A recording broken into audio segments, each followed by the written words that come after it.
ہمارے ہاں شہادت بیان ہوتی ہے اس انداز سے کہ محسوس ہوتا ہے کہ کسی مظلوم آدمی کو لوگوں نے پکڑا ہوا تھا، اسے مار رہے تھے، اسے ٹارچر کر رہے تھے، اور وہ آدمی منتیں کر رہا تھا کہ مجھے چھوڑ دو، میں کسی نہ کسی طریقے سے یہاں کربلا سے نکل جاؤں۔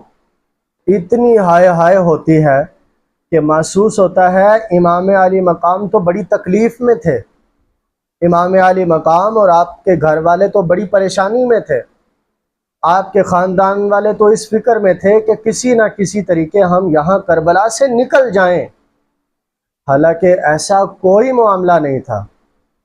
آپ تاریخ پڑھ کے دیکھیں، صبر، استقامت، قوت، طاقت، دلیری، بہادری، یہ سب کی سب چیزیں امام حسین اور آپ کے خاندان والوں میں پائی جاتی تھی۔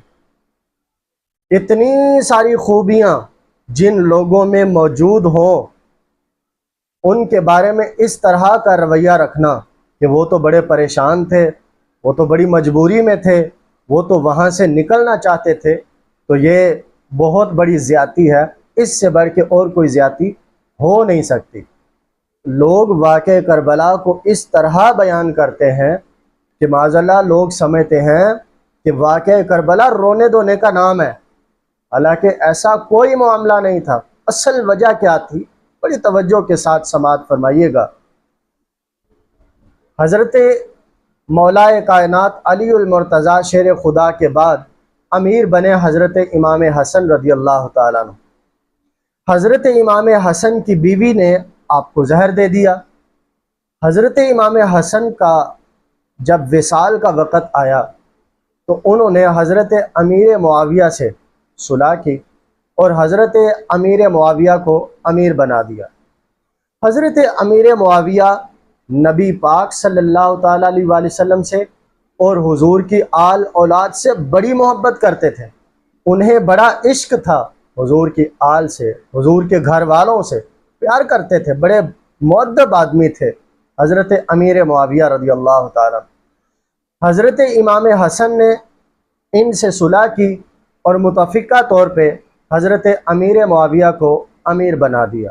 جب حضرت امام حسن نے حضرت امیر معاویہ کو امیر بنا دیا، ہمیں اب کوئی حق حاصل نہیں کہ ہم امام حسن کے فیصلے پر اعتراض کریں، کیونکہ ہماری مجبوری امام حسن ہے۔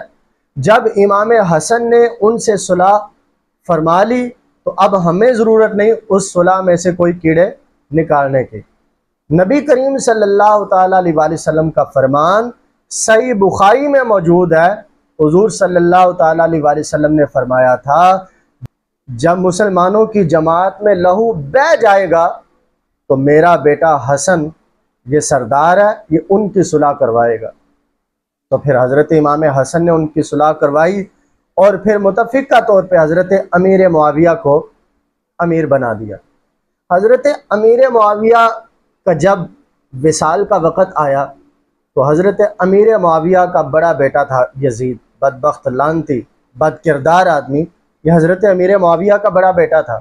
جب آپ کے وصال کا وقت آیا تو لوگوں نے، خوش آمدی ٹولے نے حضرت امیر معاویہ کے پاس بیٹھ کے یزید بدبخت پلید کی تعریفیں کرنا شروع کر دی کہ آپ کے وصال کے بعد یزید کو آپ امیر بنا دے، کیونکہ یہ بہادر بھی ہے، طاقتور بھی ہے اور نظام کو بخوبی سمجھتا بھی ہے اور یہی صحیح طرح چلا سکے گا۔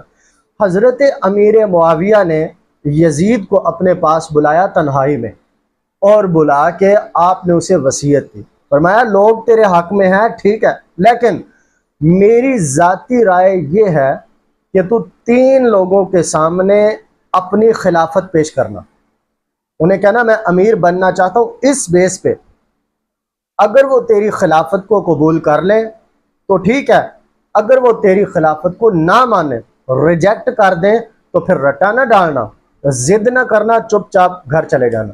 اب وہ 3 آدمی کون تھے؟ حضرت عبداللہ ابن عباس رضی اللہ تعالیٰ عنہ، حضرت عبداللہ بن زبیر رضی اللہ تعالیٰ عنہ اور حضرت امام علی مقام، امام تشنہ کام، امام حسین رضی اللہ تعالیٰ عنہ۔ حضرت امیر معاویہ نے فرمایا تھا ان تین لوگوں کے سامنے تو اپنے خلافت پیش کرنا، اگر یہ تینوں مان جائیں تو تو امیر بن جانا، اگر یہ تینوں تیری خلافت کو ریجیکٹ کر دیں تو پھر تو نے امیر بننے کی کوشش نہیں کرنی۔ یہ اصل ماجرا تھا۔ حضرت امیر معاویہ کا جب وصال ہو گیا، بدبخت آدمی وزیر اعظم کی کرسی پہ بیٹھ گیا، یہ بیٹھتے ہی اعلان کیا کہ سب کے سب میرے ہاتھ پہ بیعت ہو جاؤ۔ حضرت امام علی مقام کی طرف اس نے لوگوں کو بھیجا کہ انہیں کہو کہ آ کے میرے ہاتھ پہ بیعت کرے۔ حضرت امام حسین نے اس کے ساتھ اختلاف کیا۔ اس اختلاف کی وجہ کیا تھی؟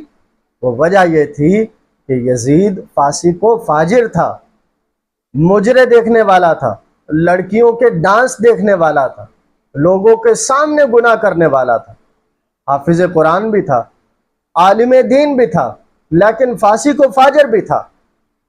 مسجد میں نماز جمعہ خود پڑھاتا تھا، عیدین خود پڑھاتا تھا، لیکن گناہ لوگوں کے سامنے کرتا تھا۔ کیوں؟ کیونکہ اس کے پاس طاقت تھی، اس کے پاس قوت تھی، اقتدار تھا اس کے پاس۔ سمجھتا تھا مجھے پوچھنے والا کوئی نہیں، توتی بولتا تھا اس کا۔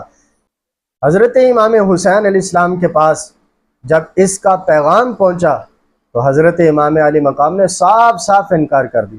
فرمایا ظالم کے سامنے اگر میں جھک جاؤں گا تو قیامت تک کوئی بندہ بھی ظالم کے سامنے ٹکر نہیں لے سکے گا، کوئی بندہ ظالم کے سامنے گردن نہیں اٹھا سکے گا۔ وہ کہے گا جب امام علی مقام نے ظالم کے سامنے گھٹنے ٹیک دیے تھے، پھر مجھے اور آپ کو کیا ضرورت ہے ظالموں کا مقابلہ کرنے کی؟ حضرت امام علی مقام نے آنکھوں میں آنکھیں ڈال کے کہا کہ تو بدبخت ہے، تو لعنتی ہے، تو بد کردار آدمی ہے، اور مجھ جیسا بندہ تیرے ہاتھ پہ بیعت کرے، یہ تو کبھی ہو ہی نہیں سکتا۔ یہ اصل وجہ تھی، اختلافات یہاں سے شروع ہوئے تھے۔